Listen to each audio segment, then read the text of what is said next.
شروع اللہ کا نام لے کر جو بڑا مہربان نہایت رحم والا ہے۔ اے نبی، مجاہد لوگ تم سے غنیمت کے مال کے بارے میں دریافت کرتے ہیں کہ کیا حکم ہے۔ کہہ دو کہ غنیمت اللہ اور اس کے رسول کا مال ہے، تو اللہ سے ڈرو اور آپس میں صلح رکھو، اور اگر ایمان رکھتے ہو تو اللہ اور اس کے رسول کے حکم پر چلو۔ مومن تو وہ ہیں کہ جب اللہ کا ذکر کیا جاتا ہے تو ان کے دل ڈر جاتے ہیں، اور جب انہیں اس کی آیتیں پڑھ کر سنائی جاتی ہیں تو ان کا ایمان اور بڑھ جاتا ہے، اور وہ اپنے پروردگار پر بھروسہ رکھتے ہیں، اور وہ جو نماز قائم کرتے ہیں اور جو مال ہم نے ان کو دیا ہے اس میں سے نیک کاموں میں خرچ کرتے ہیں، یہی سچے مومن ہیں، اور ان کے لیے ان کے پروردگار کے ہاں بڑے بڑے درجے ہیں اور بخشش اور عزت کی روزی ہے۔ ان لوگوں کو اپنے گھروں سے اسی طرح نکلنا چاہیے تھا جس طرح تمہارے پروردگار نے تم کو تدبیر کے ساتھ اپنے گھر سے نکالا، اور اس وقت مومنوں کی ایک جماعت ناخوش تھی۔ وہ لوگ حق بات میں اس کے ظاہر ہونے کے بعد تم سے جھگڑنے لگے، گویا موت کی طرف ہانکے جاتے ہیں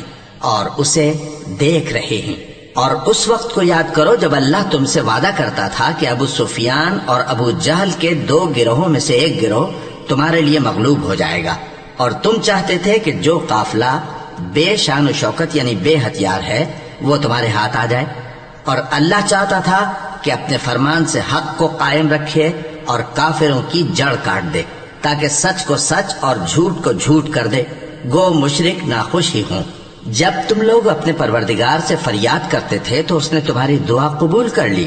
اور فرمایا کہ تسلی رکھو، ہم 1000 فرشتوں سے جو ایک دوسرے کے پیچھے آتے جائیں گے تمہاری مدد کریں گے۔ اور اس مدد کو اللہ نے محض بشارت بنایا تھا کہ تمہارے دل اس سے اطمینان حاصل کریں، اور مدد تو اللہ ہی کی طرف سے ہے، بے شک اللہ غالب ہے، حکمت والا ہے۔ جب اس نے تمہاری تسکین کے لیے اپنی طرف سے تمہیں نیند کی چادر اڑھا دی اور تم پر آسمان سے پانی برسا دیا تاکہ تم کو اس سے نہلا کر پاک کر دے اور شیطانی نجاست کو تم سے دور کر دے، اور اس لیے بھی کہ تمہارے دلوں کو مضبوط کر دے اور اس سے تمہارے پاؤں جمائے رکھے۔ جب تمہارا پروردگار فرشتوں کو ارشاد فرماتا تھا کہ میں تمہارے ساتھ ہوں، تم مومنوں کو تسلی دو کہ ثابت قدم رہیں، میں ابھی کافروں کے دلوں میں رعب و ہیبت ڈالے دیتا ہوں، سو ان کی گردنیں اڑا دو اور ان کی پور پور توڑ دو۔ یہ سزا اس لیے دی گئی کہ انہوں نے اللہ اور اس کے رسول کی مخالفت کی، اور جو شخص اللہ اور اس کے رسول کی مخالفت کرتا ہے تو اللہ بھی سخت عذاب دینے والا ہے۔ یہ مزہ تو یہاں چکھو، اور یہ سمجھ لو کہ کافروں کے لیے آخرت میں دوزخ کا عذاب بھی تیار ہے۔ اے اہل ایمان، جب میدان جنگ میں کفار سے تمہارا مقابلہ ہو تو ان سے پیٹھ نہ پھیرنا، اور جو شخص جنگ کے روز اس صورت کے سوا کہ لڑائی کے لیے کنارے کنارے چلے یعنی حکمت عملی سے دشمن کو مارے یا اپنی فوج میں جا ملنا چاہے، ان سے پیٹھ پھیرے گا تو سمجھو کہ وہ اللہ کے غضب میں گرفتار ہو گیا، اور اس کا ٹھکانہ دوزخ ہے، اور وہ بہت ہی بری جگہ ہے۔ پس تم لوگوں نے ان کفار کو قتل نہیں کیا بلکہ اللہ نے انہیں قتل کیا، اور اے نبی، جس وقت تم نے کنکریاں پھینکی تھیں تو وہ تم نے نہیں پھینکی تھی بلکہ اللہ نے پھینکی تھی۔ اس سے غرض یہ تھی کہ مومنوں کو اپنے احسانوں سے اچھی طرح آزما لے، بے شک اللہ سنتا ہے، جانتا ہے۔ ہوا بھی یوں ہی، اور کچھ شک نہیں کہ اللہ کافروں کی تدبیر کو کمزور کر دینے والا ہے۔ کافروں، اگر تم فیصلہ چاہتے ہو تو تمہارے پاس فیصلہ آ چکا، اگر تم اپنے افعال سے باز آ جاؤ تو تمہارے حق میں بہتر ہے، اور اگر پھر نافرمانی کرو گے تو ہم بھی پھر تمہیں عذاب کریں گے، اور تمہاری جماعت خواہ کتنی ہی بڑی ہو تمہارے کچھ بھی کام نہ آئے گی، اور اللہ تو مومنوں کے ساتھ ہے۔ اے ایمان والو، اللہ اور اس کے رسول کے حکم پر چلو اور اس سے روگردانی نہ کرو جبکہ تم سنتے بھی ہو، اور ان لوگوں جیسے نہ ہونا جو کہتے ہیں کہ ہم نے سن لیا مگر حقیقت میں نہیں سنتے۔ کچھ شک نہیں کہ اللہ کے نزدیک تمام جانداروں میں بدترین وہ بہرے گونگے لوگ ہیں جو عقل سے کام نہیں لیتے، اور اگر اللہ ان میں خیر کی طلب دیکھتا تو ان کو سننے کی توفیق بخشتا، اور اگر یوں ہی انہیں سنوا دیتا تو وہ منہ پھیر کر بھاگ جاتے۔ مومنو، اللہ اور اس کے رسول کا حکم قبول کرو، جبکہ رسول تمہیں ایسے کام کے لیے بلاتے ہیں جو تم کو زندگی جاوداں بخشتا ہے، اور جان رکھو کہ اللہ آدمی اور اس کے دل کے درمیان حائل ہو جاتا ہے، اور یہ بھی کہ تم سب اس کے روبرو جمع کیے جاؤ گے، اور اس فتنے سے ڈرو جو خصوصیت کے ساتھ انہی لوگوں پر واقع نہ ہوگا جو تم میں گناہگار ہیں، اور جان رکھو کہ اللہ سخت عذاب دینے والا ہے۔ اور اس وقت کو یاد کرو جب تم زمین مکہ میں قلیل اور ضعیف سمجھے جاتے تھے اور ڈرتے رہتے تھے کہ لوگ تمہیں اڑا نہ لے جائیں، یعنی ختم نہ کر دیں، تو اس نے تم کو جگہ دی اور اپنی مدد سے تم کو تقویت بخشی اور پاکیزہ چیزیں کھانے کو دیں تاکہ اس کا شکر کرو۔ اے ایمان والو، نہ تو اللہ اور رسول سے خیانت کرو اور نہ اپنی امانتوں میں خیانت کرو، اور تم ان باتوں کو جانتے ہو، اور جان رکھو کہ تمہارا مال اور اولاد بڑی آزمائش ہے، اور یہ کہ اللہ کے پاس نیکیوں کا بڑا ثواب ہے۔ مومنو، اگر تم اللہ سے ڈرو گے تو وہ تمہارے لیے حق و باطل کا فرق ظاہر کر دے گا اور تمہارے گناہ مٹا دے گا اور تمہیں بخش دے گا، اور اللہ بڑے فضل والا ہے۔ اور اس وقت کو یاد کرو جب کافر لوگ تمہارے بارے میں چال چل رہے تھے کہ تم کو قید کر دیں یا جان سے مار دیں یا وطن سے نکال دیں، تو ادھر تو وہ چال چل رہے تھے اور ادھر اللہ تدبیر کر رہا تھا، اور اللہ بہترین تدبیر کرنے والا ہے۔ اور جب ان کو ہماری آیتیں پڑھ کر سنائی جاتی ہیں تو کہتے ہیں یہ کلام ہم نے سن لیا ہے، اگر ہم چاہیں تو اسی طرح کا کلام ہم بھی کہہ دیں، اور یہ ہے ہی کیا، صرف اگلے لوگوں کی حکایتیں ہیں۔ اور جب انہوں نے کہا کہ اے اللہ، اگر یہ قرآن تیری طرف سے برحق ہے تو ہم پر آسمان سے پتھر برسا یا کوئی اور تکلیف دینے والا عذاب بھیج دے، اور اللہ ایسا نہ تھا کہ جب تک ہے پیغمبر تم ان میں تھے انہیں عذاب دیتا، اور نہ ایسا ہے کہ وہ تو بخشش مانگیں اور اللہ انہیں عذاب دے۔ اور اب ان کے لیے کون سی وجہ ہے کہ وہ انہیں عذاب نہ دے، جبکہ وہ مسجد حرام میں نماز پڑھنے سے روکتے ہیں، جبکہ وہ اس مسجد کے متولی بھی نہیں ہیں۔ اس کے متولی تو صرف پرہیزگار ہیں، لیکن ان میں کے اکثر نہیں جانتے۔ اور ان لوگوں کی نماز خانہ کعبہ کے پاس سیٹیاں اور تالیاں بجانے کے سوا کچھ نہ تھی، تو تم جو کفر کرتے تھے اب اس کے بدلے عذاب کا مزہ چکھو۔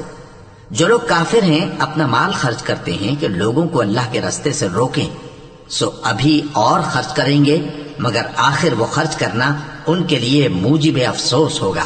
اور وہ مغلوب ہو جائیں گے، اور کافر لوگ دوزخ کی طرف ہانکے جائیں گے تاکہ اللہ پاک سے ناپاک کو الگ کر دے اور ناپاک کو ایک دوسرے پر رکھ کر ایک ڈھیر بنا دے، پھر اس کو دوزخ میں ڈال دے۔ یہی لوگ خسارہ پانے والے ہیں۔ اے پیغمبر، کفار سے کہہ دو کہ اگر وہ اپنے افعال سے باز آ جائیں تو جو ہو چکا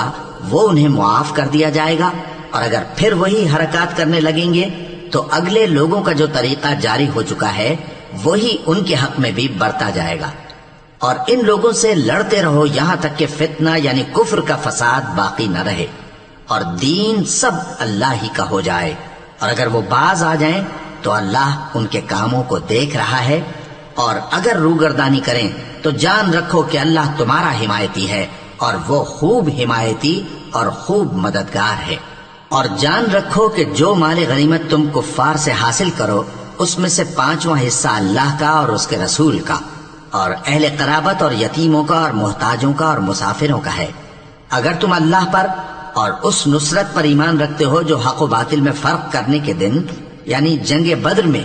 جس دن دونوں فوجوں میں مٹ بھیڑ ہو گئی تھی، ہم نے اپنے محبوب بندے محمد صلی اللہ علیہ وآلہ وسلم پر نازل فرمائی، اور اللہ ہر چیز پر قادر ہے۔ جس وقت تم مدینے سے قریب کے ناکے پر تھے اور کافر دور کے ناکے پر، اور قافلہ تم سے نیچے اتر گیا تھا، اور اگر تم جنگ کے لیے آپس میں قرارداد کر لیتے تو وقت معین پر جمع ہونے میں تقدیم و تاخیر ہو جاتی، لیکن اللہ کو منظور تھا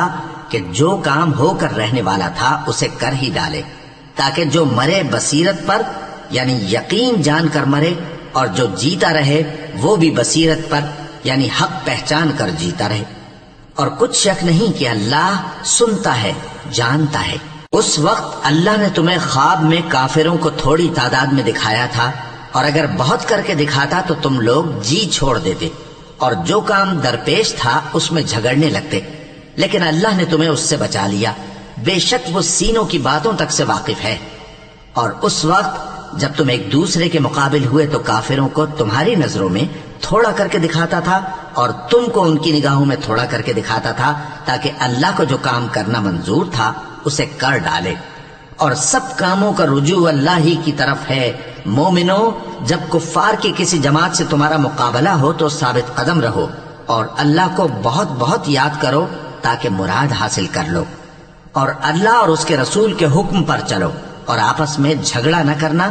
کہ ایسا کرو گے تو تم بزدل ہو جاؤ گے اور تمہاری ہوا اکھڑ جائے گی، اور صبر سے کام لو کہ اللہ صبر کرنے والوں کا مددگار ہے۔ اور ان لوگوں جیسے نہ ہونا جو اتراتے ہوئے یعنی حق کا مقابلہ کرنے کے لیے اور لوگوں کو دکھانے کے لیے گھروں سے نکل آئے اور لوگوں کو اللہ کی راہ سے روکتے ہیں، اور جو اعمال یہ کرتے ہیں اللہ ان کا احاطہ کیے ہوئے ہے۔ اور جب شیطان نے ان کے اعمال ان کو آراستہ کر دکھائے اور کہا کہ آج کے دن لوگوں میں سے کوئی تم پر غالب نہ ہوگا اور میں تمہارا رفیق ہوں، لیکن جب دونوں فوجیں ایک دوسرے کے مقابل صف آرا ہوئیں تو پسپا ہو کر چل دیا اور کہنے لگا کہ مجھے تم سے کوئی واسطہ نہیں، میں تو ایسی چیزیں دیکھ رہا ہوں جو تم نہیں دیکھ سکتے، مجھے تو اللہ سے ڈر لگتا ہے اور اللہ سخت عذاب کرنے والا ہے۔ اس وقت منافق اور کافر جن کے دلوں میں بیماری تھی کہتے تھے کہ ان لوگوں کو ان کے دین نے مغرور کر رکھا ہے، اور جو شخص اللہ پر بھروسہ رکھتا ہے تو اللہ غالب ہے، حکمت والا ہے۔ اور کاش تم اس وقت کی کیفیت دیکھو جب فرشتے کافروں کی جانیں نکالتے ہیں کہ ان کے چہروں اور پیٹھوں پر مارتے جاتے ہیں اور کہتے ہیں اب آگ کے عذاب کا مزہ چکھو، یہ ان اعمال کی سزا ہے جو تمہارے ہاتھوں نے آگے بھیجے ہیں۔ اور یہ جان رکھو کہ اللہ بندوں پر ظلم نہیں کرتا، جیسا حال فرعونیوں اور ان سے پہلے لوگوں کا ہوا تھا ویسا ہی ان کا ہوا کہ انہوں نے اللہ کی آیتوں سے کفر کیا تو اللہ نے ان کے گناہوں کی سزا میں ان کو پکڑ لیا۔ بے شک اللہ زبردست ہے، سخت عذاب دینے والا ہے۔ یہ اس لیے کہ جو نعمت اللہ کسی قوم کو دیا کرتا ہے جب تک وہ خود اپنے دلوں کی حالت نہ بدل ڈالیں اللہ اسے نہیں بدلا کرتا، اور اس لیے کہ اللہ سنتا جانتا ہے۔ جیسا حال فرعونیوں اور ان سے پہلے لوگوں کا ہوا تھا ویسا ہی ان کا ہوا۔ انہوں نے اپنے پروردگار کی آیتوں کو جھٹلایا تو ہم نے ان کو ان کے گناہوں کے سبب ہلاک کر ڈالا اور فرعونیوں کو ڈبو دیا، اور وہ سب ظالم تھے۔ جانداروں میں سب سے بدتر اللہ کے نزدیک وہ لوگ ہیں جو کافر ہیں، سو وہ ایمان نہیں لاتے۔ جن لوگوں سے تم نے صلح کا عہد کیا ہے پھر وہ ہر بار اپنے عہد کو توڑ ڈالتے ہیں اور اللہ سے نہیں ڈرتے، اگر تم ان کو لڑائی میں پاؤ تو انہیں ایسی سزا دو کہ جو لوگ ان کے پس پشت ہوں وہ ان کو دیکھ کر بھاگ جائیں، عجب نہیں کہ ان کو اس سے عبرت ہو۔ اور اگر تم کو کسی قوم سے دغابازی کا خوف ہو تو ان کا عہد انہی کی طرف پھینک دو کہ اس طرح تم سب برابر ہو جاؤ۔ کچھ شک نہیں کہ اللہ دغابازوں کو دوست نہیں رکھتا، اور کافر یہ خیال ہرگز نہ کریں کہ وہ آگے نکل گئے ہیں، وہ ہمیں عاجز نہیں کر سکتے۔ اور جہاں تک ہو سکے فوج کی جمعیت کے زور سے اور گھوڑوں کے تیار رکھنے سے ان کے مقابلے کے لیے مستعد رہو کہ اس سے اللہ کے دشمنوں اور تمہارے دشمنوں اور ان کے سوا اور لوگوں پر جن کو تم نہیں جانتے اور اللہ جانتا ہے ہیبت بیٹھی رہے گی، اور تم جو کچھ اللہ کی راہ میں خرچ کرو گے اس کا ثواب تم کو پورا پورا دیا جائے گا اور تمہارا ذرا نقصان نہ کیا جائے گا۔ اور اگر یہ لوگ صلح کی طرف مائل ہوں تو تم بھی اس کی طرف مائل ہو جاؤ، اور اللہ پر بھروسہ رکھو، کچھ شک نہیں کہ وہ سب کچھ سنتا ہے، جانتا ہے۔ اور اگر یہ چاہیں کہ تم کو فریب دیں تو اللہ تمہیں کفایت کرے گا،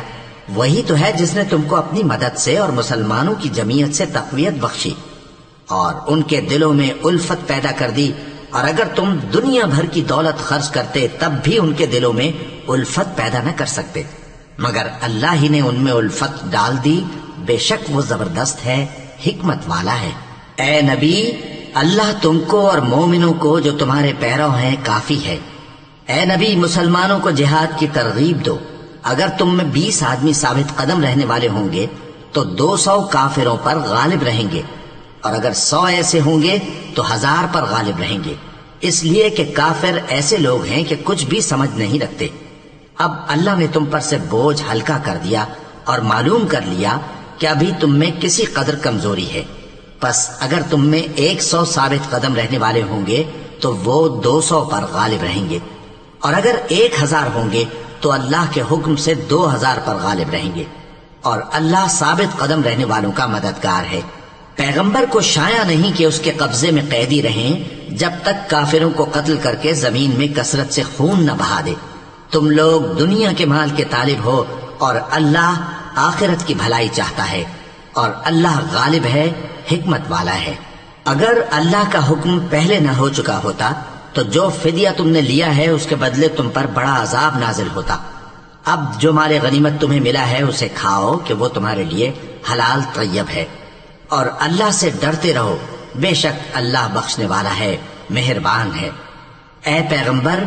جو قیدی تمہارے قبضے میں یعنی گرفتار ہیں ان سے کہہ دو کہ اگر اللہ تمہارے دلوں میں نیکی معلوم کرے گا تو جو مال تم سے چھن گیا ہے اس سے بہتر تمہیں عنایت فرمائے گا، اور تمہارے گناہ بھی معاف کر دے گا، اور اللہ بخشنے والا ہے، مہربان ہے۔ اور اگر یہ لوگ تم سے دغا کرنا چاہیں گے تو یہ پہلے ہی اللہ سے دغا کر چکے ہیں، تو اس نے ان کو تمہارے قبضے میں کر دیا، اور اللہ دانا ہے، حکمت والا ہے۔ جو لوگ ایمان لائے اور جنہوں نے ہجرت کی اور اللہ کی راہ میں اپنے مال اور جان سے لڑے، وہ اور جنہوں نے ہجرت کرنے والوں کو جگہ دی اور ان کی مدد کی، وہ آپس میں ایک دوسرے کے رفیق ہیں۔ اور جو لوگ ایمان تو لے آئے لیکن ہجرت نہیں کی، تو جب تک وہ ہجرت نہ کریں تم کو ان کی رفاقت سے کچھ سروکار نہیں، اور اگر وہ تم سے دین کے معاملات میں مدد طلب کریں تو تم کو مدد کرنی لازم ہے، مگر ان لوگوں کے مقابلے میں کہ تم میں اور ان میں صلح کا عہد ہو مدد نہیں کرنی چاہیے، اور اللہ تمہارے سب کاموں کو دیکھ رہا ہے۔ اور جو لوگ کافر ہیں وہ بھی ایک دوسرے کے رفیق ہیں۔ تو مومنو، اگر تم یہ کام نہ کرو گے تو ملک میں فتنہ برپا ہو جائے گا اور بڑا فساد مچے گا۔ اور جو لوگ ایمان لائے اور وطن سے ہجرت کر گئے اور اللہ کی راہ میں جہاد کرتے رہے، اور جنہوں نے ہجرت کرنے والوں کو جگہ دی اور ان کی مدد کی، یہی لوگ سچے مسلمان ہیں۔ ان کے لیے اللہ کے ہاں بخشش اور عزت کی روزی ہے۔ اور جو لوگ بعد میں ایمان لائے اور وطن سے ہجرت کر گئے اور تمہارے ساتھ ہو کر جہاد کرتے رہے، وہ بھی تمہیں میں سے ہیں۔ اور رشتہ دار اللہ کے حکم کی روح سے ایک دوسرے کے زیادہ حقدار ہیں، کچھ شک نہیں کہ اللہ ہر چیز سے واقف ہے۔